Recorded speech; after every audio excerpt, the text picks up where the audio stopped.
Hello friends, welcome to our channel R K classroom. আজকে আমরা আলোচনা করবো ক্লাস 8 চ্যাপ্টার 6 জাতীয়তাবাদের প্রাথমিক বিকাশের শেষ টপিক বিপ্লববাদী আন্দোলন। আমি প্রথমে একটু বলে নিই, 1899 খ্রিস্টাব্দে ভারতে ভাইসরয় হিসেবে এসেছিলেন লর্ড কার্জন এবং তিনি 1905-এ বাংলাকে সাম্প্রদায়িকতার ভিত্তিতে বিভাজন করেছিলেন এবং তার প্রতিবাদ স্বরূপ আমরা দেখতে পাবো বঙ্গভঙ্গ বিরোধী আন্দোলন কিন্তু শুরু হয়েছিল। এবং এই বঙ্গভঙ্গ বিরোধী আন্দোলনের একটি ধারা ছিল, সেটা হচ্ছে স্বদেশী আন্দোলন। স্বদেশী আন্দোলন 1908-এ সামাজিকভাবে দুর্বল হয়ে পড়ে এবং যখন এই দুর্বল হয়ে পড়ে সেই পরিস্থিতিতে বিপ্লববাদী আন্দোলন বা বৈপ্লবিক কার্যকলাপ কিন্তু শুরু হয়ে গিয়েছে। এবং এই বৈপ্লবিক কার্যকলাপ কি আমি একটু বলে নিই। বৈপ্লবিক কার্যকলাপ বলতে তৎকালীন সময়ে ব্রিটিশরা ভারতীয়দের উপর বিভিন্নভাবে অত্যাচার করত এবং এই অত্যাচারের প্রতিশোধ স্বরূপ বিভিন্ন ভারতীয় যুবক, তরতাজা যুবকরা ব্রিটিশ প্রশাসক এবং ব্রিটিশদেরকে সাহায্য করছে এমন ভারতীয়দেরকে চিহ্নিত করে তারা তাদের উপর বোমা ছোড়া, গুলি ছোড়া, বিভিন্নভাবে তাদেরকে কিন্তু হত্যা করার চেষ্টা করত। হ্যাঁ, বিভিন্ন গুলি ছুড়ে, কখনো বোমা ছুড়ে তাদেরকে কিন্তু হত্যা করার চেষ্টা করত, যেটা বৈপ্লবিক কার্যকলাপ নামে পরিচিত। এটা সাধারণত সন্ত্রাসবাদী কার্যকলাপ নামে পরিচিত, কিন্তু আমরা এটাকে সন্ত্রাসবাদী বলবো না, কারণ তৎকালীন সময়ে ব্রিটিশরা যেভাবে ভারতীয়দের উপর অত্যাচার করত তাদের জন্য এই রূপ কার্যকলাপই কিন্তু ঠিক, বা এইরূপ কার্যকলাপই ঠিক করা হয়েছিল, মানে এইরূপ কার্যকলাপ করাটাই উচিত ছিল। তো হ্যাঁ, এই বৈপ্লবিক কার্যকলাপ বা বিপ্লববাদী আন্দোলনের মূল ভিত্তি ছিল কিন্তু বিভিন্ন সমিতি বা বিভিন্ন গুপ্ত সমিতিগুলো কিন্তু এই বিপ্লববাদী আন্দোলন বা বৈপ্লবিক কার্যকলাপের মূল ভিত্তি ছিল।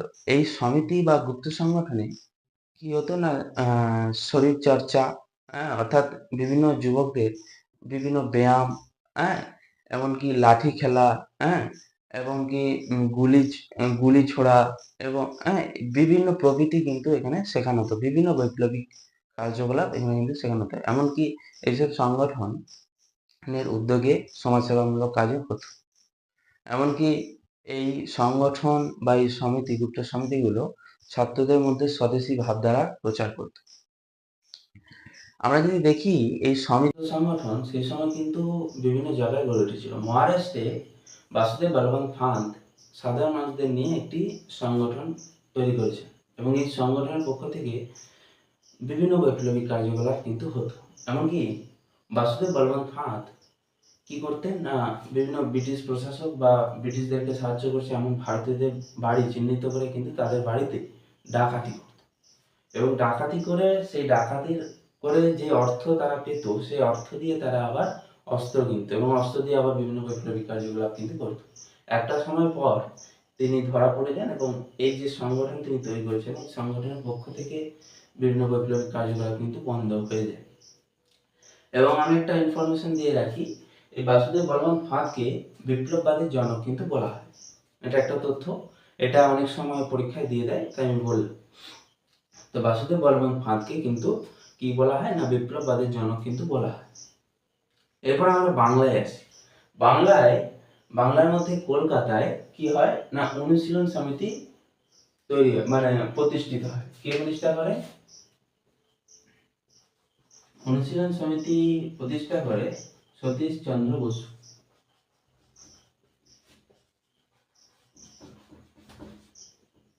উনিশশো 2-এ এটা প্রতিষ্ঠা হয় কলকাতায়।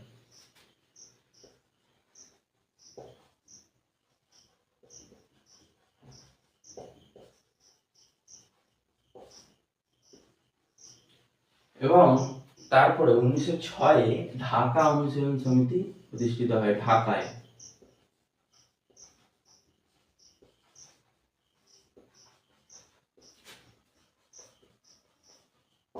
1906, হ্যাঁ।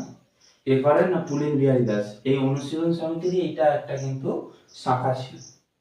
হ্যাঁ, এটা দিয়ে দেয় অনেক সময় পরীক্ষায়, এগুলো ভালো করে একটু দেখবে জিনিসগুলো। কখনো অনুশীলন সমিতি দিয়ে দেয়, আবার কখনো ঢাকা অনুশীলন সমিতি কে প্রতিষ্ঠা করে সেটা কিন্তু দিয়ে দেয়। ঢাকা অনুশীলন সমিতি বললে তখন কিন্তু হবে পুলিন বিহারী দাস।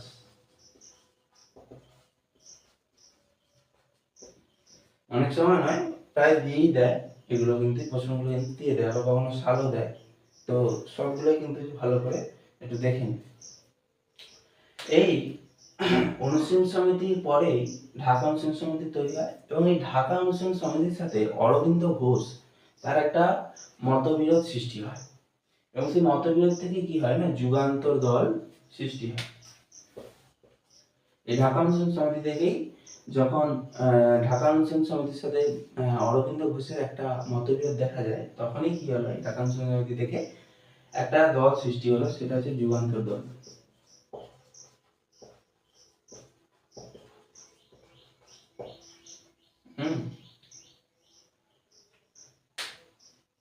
এবং একটা আরেকটা ইনফরমেশন, সেটা হচ্ছে যুগান্তর নামে একটা পত্রিকা ছিল, যেটি বিপ্লবী আন্দোলনের মুখপত্র ছিল। এটা অনেক সময় দিয়ে দেয় যে বিপ্লবী আন্দোলনের মুখপত্র কোন পত্রিকা ছিল, তখন কিন্তু যুগান্তর পত্রিকা। এবং আমি একটা বলি যে যুগান্তর দলও কিন্তু সৃষ্টি হয়েছিল ঢাকা অনুশীলন সমিতির সাথে। আমি বললাম যখন অরবিন্দ ঘোষের একটা মতবিরোধ সৃষ্টি হয়, তখনই কিন্তু এই যুগান্তর দল কিন্তু সৃষ্টি হয়। এবার এই যুগান্তর দলের একজন খুব গুরুত্বপূর্ণ ছিলেন বিপ্লবী, তিনি হচ্ছেন ক্ষুদিরাম বসু। আমরা কম বেশি অনেকেই শুনেছি তার নাম। আমি ক্ষুদিরাম বসুর সম্পর্কে একটু বলে নিই, কারণ এমন একজন বিপ্লবী যার স্বাধীনতা সংগ্রামে তার ভূমিকা কিন্তু সত্যি অনস্বীকার্য। তাই এই ক্ষুদিরামের সম্পর্কে একটু আমাদের জানা উচিত। ক্ষুদিরাম জন্মগ্রহণ করেছিলেন 1889 খ্রিস্টাব্দে বাংলার মেদিনীপুর জেলার হাবিবপুর গ্রামে। হ্যাঁ, এবং তিনি জন্মগ্রহণ করার পরে তার মাতা তাকে বড় দিদির কাছে কিন্তু 3 মুঠো খুদের বিনিময়ে ক্ষুদিরামকে দিয়ে দেয়। সম্ভবত তিনি ক্ষুদিরামের মৃত্যু এড়াতেই কিন্তু এই কাজটা করেছিলেন। মৃত্যু এড়াতেই তিনি কিন্তু এইটা করেছিলেন যে 3 মুঠো খুদের বিনিময়ে যদি দেয়, তাহলে তার মৃত্যু যে সম্ভাবনা আছে সেটা কিন্তু আর মৃত্যুটা কিন্তু আর হবে না, এড়িয়ে যাবে, মৃত্যুটা কিন্তু এড়িয়ে যাবে। তো এটা থেকেই তিনি কি করলেন না, 3 মুঠো খুদের বিনিময়ে তার বড় ভাইয়ের কাছে ক্ষুদিরামকে দিয়ে দিলেন, বা তাকে দিয়ে দিলেন তার ছেলেকে। তো এই 3 মুঠো খুদের বিনিময়ে যেহেতু তাকে দিয়েছিলেন, তাই তার নাম হয়েছিল ক্ষুদিরাম। তো ক্ষুদিরাম তারপর বড় হলো, এবং বড় হয়ে এই দলে কিন্তু যুক্ত হলো, যুগান্তর দলে। এবং তারপরে একটা সময় এলো, তাকে কিন্তু একটা দায়িত্ব দেওয়া হলো যে অত্যাচারী ম্যাজিস্ট্রেট কিংসফোর্ড সাহেবকে তাকে মারার বা বোমা ছুঁড়ে মারার কিন্তু একটা দায়িত্ব কিন্তু পেল ক্ষুদিরাম বসু। এবং ক্ষুদিরাম বসুর সাথে সাথে আরেকজন পেল, সেটা হচ্ছে প্রফুল্ল চাকি। এবং তারা দায়িত্ব পালন করার জন্য এগিয়ে গেল। তারপর আমরা দেখতে পাবো এই অত্যাচারী ম্যাজিস্ট্রেটকে মুজাফফরপুরে বোমা ছুঁড়ে মারতে গিয়ে তিনি ভুল করে মিসেস কেনেডিকে কিন্তু মেরে ফেলেছিলেন। এবং তারপরে প্রফুল্ল চাকি ধরা পড়লে তিনি কি করেন না, নিজের মাথায় গুলি করে নিজে মারা যান। তো প্রফুল্ল চাকি মারা গেলেন, তারপরে আবার ক্ষুদিরাম বসু ধরা পড়লেন, এবং ধরা পড়ে তিনি তার ফাঁসি। তো এই ক্ষুদিরাম বসু সত্যি যে এই অল্প বয়সে, এই 18 বছর বয়সে তার যে কার্যকলাপ সত্যি ভারতবাসীকে মুগ্ধ করেছিল, এবং প্রতিটা ভারতবাসীর মনে তার স্থান কিন্তু এখনো রয়েছে। তো আমরা বলতেই পারি স্বাধীনতা সংগ্রামে ক্ষুদিরাম বসুর ভূমিকা কিন্তু সত্যি অনস্বীকার্য। এবার আমরা তারপরে দেখতে পাবো, যখন এটা 1908 হলো, তার পরের বছরই কি হলো, একটা আইন পাস হলো, যে মল্ল মিন্টো সংস্কার আইন। ভারত সচিব মল্লে এবং ভাইসরয় মিন্টো একটা আইন পাস করলো। কেন পাস করলো? তারা দেখতে পেল বঙ্গভঙ্গ বিরোধী আন্দোলন, এমনকি বিভিন্ন জায়গায়, বাংলা, মহারাষ্ট্র, বিভিন্ন জায়গায় বৈপ্লবিক কার্যকলাপ কিন্তু শুরু হয়ে গেছে। তো এই ভয়ে তারা কি করলো না, ভারতীয়দের সুযোগ সুবিধা দেওয়ার চেষ্টা করলো। এমনকি আমরা যদি দেখি 19 শতকে স্বায়ত্ত শাসন, প্রতিনিধিমূলক স্বায়ত্ত শাসনের দাবি জানিয়েছিল। তো এইগুলোকে মাথায় রেখে অর্থাৎ তারা 19 শতকে প্রতিনিধিমূলক স্বায়ত্তশাসন দাবি করেছিল ভারতীয়রা। এমনকি 1905-এ বঙ্গভঙ্গ বিরোধী আন্দোলন এবং তারপরে 1908-এ বিভিন্ন বৈপ্লবিক কার্যকলাপ, মানে 1908 থেকে শুরু হয়েছিল বিভিন্ন বৈপ্লবিক কার্যকলাপ। হ্যাঁ, এমনকি ক্ষুদিরামেরও যদি দেখি বৈপ্লবিক কার্যকলাপ শুরু হয়েছিল, এমনকি মহারাষ্ট্রেও হয়েছিল। যখনই হলো, হ্যাঁ, তখনই এই ব্রিটিশ সরকার উপলব্ধি করলো যে এদেরকে একটা সুযোগ সুবিধা দিতে হবে। ফলে কি এরা হয়তো আর তেমন ভাবে আন্দোলন বা বিভিন্ন বৈপ্লবিক কার্যকলাপ সংগঠিত করতে পারবে না। তো এই জায়গায় দাঁড়িয়ে তারা কি করলো না, ভারত সচিব মল্লে এবং ভাইসরয় মিন্টো একটা কাউন্সিল অ্যাক্ট পাস করলো। এই আইনটা ছিল হচ্ছে যে যে ভাইসরয় যে কার্যনির্বাহক পরিষদ, সেই কার্যনির্বাহক পরিষদে ভারতীয় সদস্য সংখ্যা বৃদ্ধি এবং প্রাদেশিক যে আইনসভাগুলো ছিল তাতেও কিন্তু ভারতীয় সদস্য বৃদ্ধি করা হয়েছে।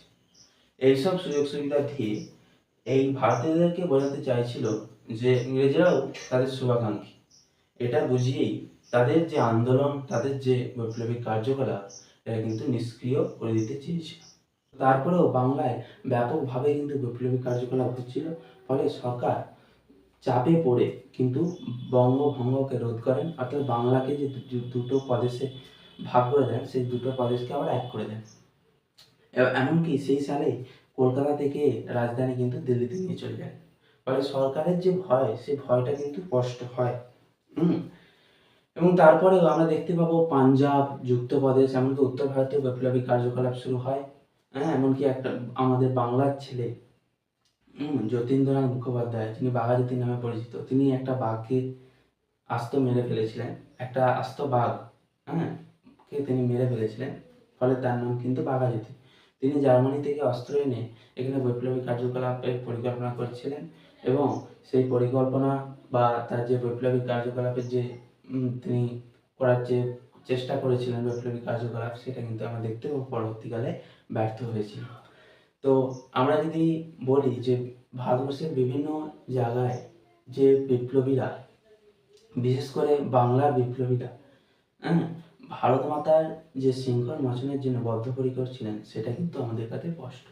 ফলে তারা কিন্তু ভারতবাসীর সকলের মনে কিন্তু কি এইভাবেই তাদের কাজের মাধ্যমে রয়ে যাবে। তো সর্বশেষে এটাই বলা যায়, ভারতের স্বাধীনতা সংগ্রামে এই বিপ্লবীদের ভূমিকা সত্যি কিন্তু অনস্বীকার্য।